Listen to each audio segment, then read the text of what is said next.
Ciao, in questa lezione parleremo del sensore di colore Spike Prime. Resta fino in fondo perché ti mostrerò come utilizzarlo in tutte le sue modalità, inclusa la modalità luce ambientale e dei valori grezzi RGB. Cominciamo.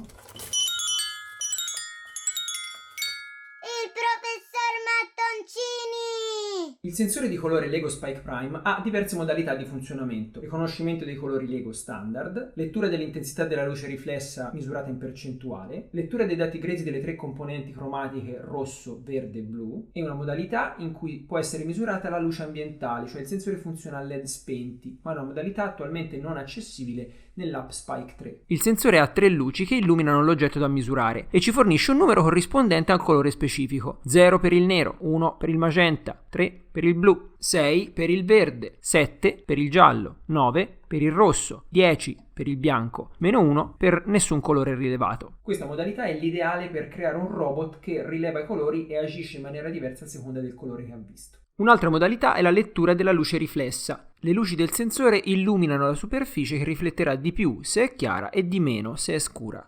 Questa riflessione è misurata con un numero che va da 0 a 100, 0 per un nero opaco e 100 per un bianco lucido. Questa modalità è l'ideale per creare dei robot seguilinea, che è una tecnica fondamentale per poter affrontare con successo le gare come WRO, World Robot Olympiad, First Lego League oppure RoboCup Junior. Un'altra modalità purtroppo non accessibile con l'app Spike 3 è la misurazione della luce ambientale, quindi vi devo far vedere come funziona utilizzando il mattoncino verde del LEGO MINDSTORMS Robot Inventor e l'app LEGO MINDSTORMS. Il sensore misura 0 al buio pesto e 100 se gli spariamo contro una luce bella forte.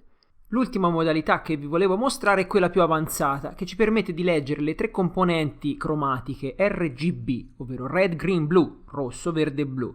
Per accedere a questa modalità dobbiamo abilitare l'estensione altri sensori. Avendo a disposizione queste tre letture RGB è possibile realizzare algoritmi di classificazione più robusti e versatili, che riconoscono colori anche diversi da quelli LEGO standard. Questo è un argomento complesso che va oltre lo scopo di questo video. Se vi interessa commentate qui sotto e ne parlerò in un video futuro. Spero che questa lezione ti sia stata utile per imparare qualcosa che non sapevi. Se è così, percuoti il tasto mi piace e non perderti il prossimo video dove ti mostrerò come utilizzare il sensore di colore per far seguire al robot delle linee disegnate per terra. Resta giovane, gioca a modino. Ciao!